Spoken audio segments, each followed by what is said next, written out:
To learn about the off-grid lifestyle and to be inspired to live your dreams, click subscribe so you don't miss anything. Hit the bell notification.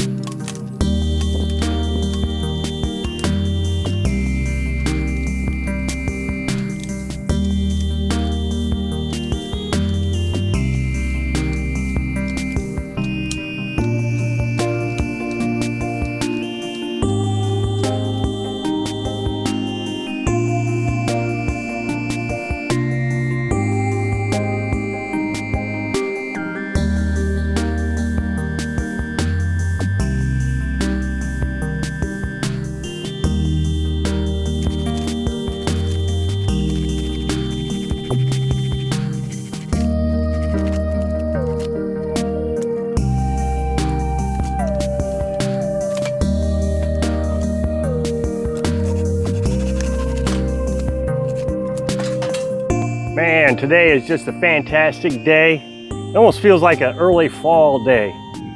We got a northerly wind, a breeze. It's been pretty steady today. So I got to come up here and work a little bit harder than I normally do. I say normally, I should have said than I have in the last couple of weeks. In the last couple of weeks, I just come up here in the morning, I don't know, from about 6 to 9 and do a little bit of work, and I'm just pouring sweat. But this morning I was able to do quite a bit of work, split some wood.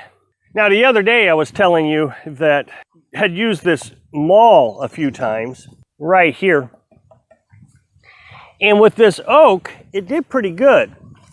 The oak is all dried out, it's been sitting around for 2 years, dried out real good, so it split pretty good. I mean, I'm not any skilled lumberjack or anything, so this is a learning experience. I think it's dangerous. I think if you slip, you could cut your leg off or break your leg or something.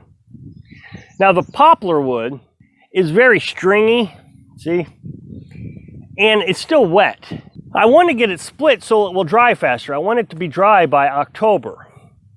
It takes about 3 to 4 months for it to dry, which is right around the October time frame, but I want to make sure the bigger logs are dry too. And so when you split wood, it dries faster, less to have to dry.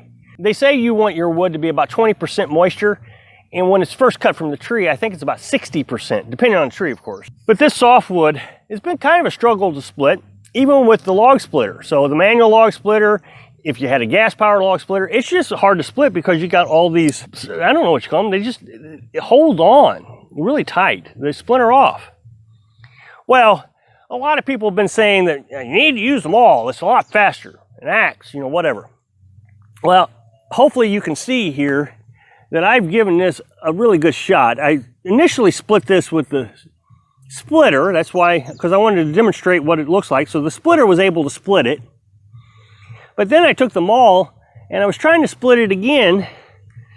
And you can see the maul just sticks. It doesn't split. And I've tried and tried and tried and tried, I don't know, a few dozen times. And you just eventually wear out. You just run out of breath. I'm not a big fan of this maul thing. I really like the manual log splitter. Now I know people are gonna say, you're gonna want to get a gasoline log splitter, and I've said before, we are off-grid and we try to be as off-grid as possible. Obviously, the older I get, the more likely that I'm going to need a gas-powered log splitter. The nice thing about the manual is even though you gotta pump it, you don't have to lift the logs up. You can just roll it kind of right onto the log splitter. It's really not that hard. So there's a huge advantage. So even when I'm old, some of the bigger logs I may still have to use on the manual logs. Hopefully I can stay in pretty good shape and this property keeps me healthy enough that I don't have to worry about it, and I'll be able to cut wood until I'm 70 years old. I hear folks on my comment section say, I'm 77 years old and I cut my wood this year. I've said in many videos how happy I am living this off-grid lifestyle. And just the other day I made a video I was talking about that I'm actually looking forward to this winter. And I'm really trying to figure out why I'm looking forward to winter. I've hated winter my entire life. I just can't stand winter. It's miserable. I dread it. As soon as it starts, I want it to end.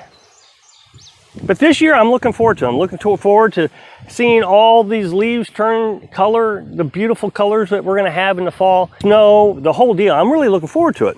And the funny thing is we're going to be heating with wood heat. So we may have some challenges ahead of us that we got to overcome. But I think I'm starting to realize why I'm looking forward to it. I'm going to try to make a comparison here. But they say that if you build something, it feels better. You know, if you build a car versus buying a car, you feel better about it. If you build a house versus buying a house, it's yours. It's more yours than it was if you'd have just had someone do it. You take pride in it. And that pride produces dopamine levels, which is important to your happiness. Well, I like cutting firewood. And it's starting to occur to me why. It's also the same reason why I'm looking forward to winter. I'm taking pride in this firewood. It's mine. I did it myself. I didn't go out and buy gas. I didn't go out and buy firewood. I didn't go out and buy electric. I produced this on my own. And it takes a lot of planning and preparation and understanding. You know, we started this whole process in the spring. We got to watch out what trees we cut down. We don't want to deforest our woods, if that's a way to put it. So we want to plan out, you know, how many trees can we take per year? How many trees can we get from other people that, you know, dead trees? And so like I said the other day, I'm going to get about 5 trees. 3 from this neighbor and 2 or 3 from the other neighbor. Then we got the poplar wood from a trailer park.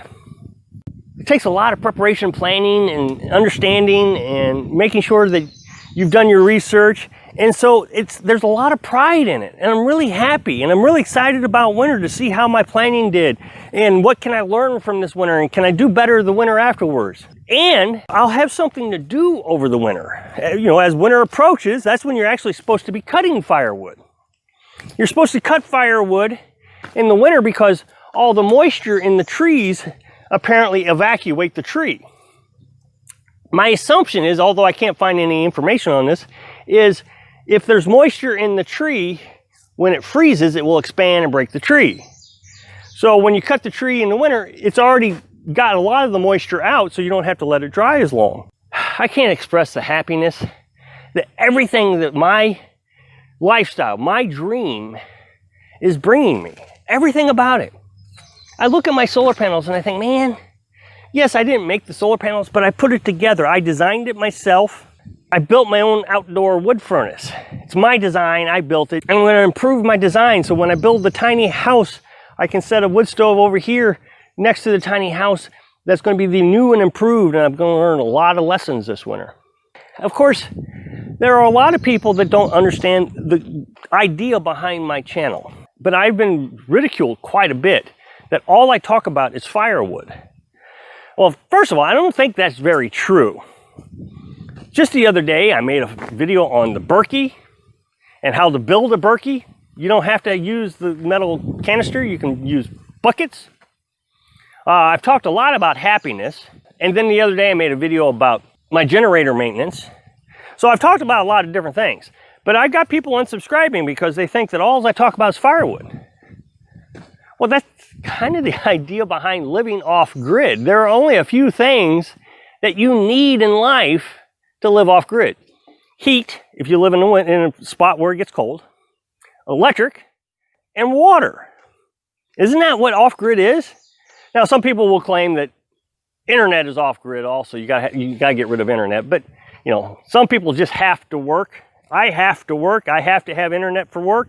But that's what a lot of people seem to think. As soon as you go off grid, you're going to be you'll start making money off your property. And it's just not true. You know, I would like to be able to sell firewood. That would be awesome. I would like to be able to repair lawnmowers. That would be awesome.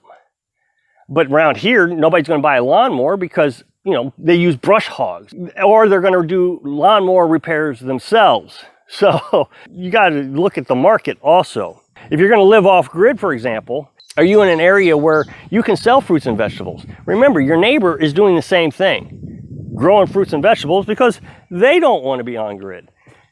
So yeah, in the city, if you had a garden, it would go great. But out here, it's not going to go that well. But YouTube watchers, people who watch YouTube, need to recognize what kind of channel they're heading into before they start criticizing what kind of channel they have. If you're wanting, I don't know what it is you would expect. If you're wanting to learn gardening techniques, then maybe you should go to a gardening channel. But if you're wanting to learn off-grid techniques, then you go to an off-grid channel. I think this is a huge confusion out there on YouTube. I think some viewers believe that they come to watch your channel so you can teach them what they want to know. I figure what happens is they like the personality, whoever the personality is, and so they don't want to leave that personality. You know, they like Rob. They don't want to leave Rob. So Rob needs to conform to what they want. Well, he needs to do more gardening. I can't tell you how amazing living my dream is. And I hope I can encourage you to live your dream so you can be just as happy every day and look forward to your worst season, whether it's winter or summer. Thanks for watching.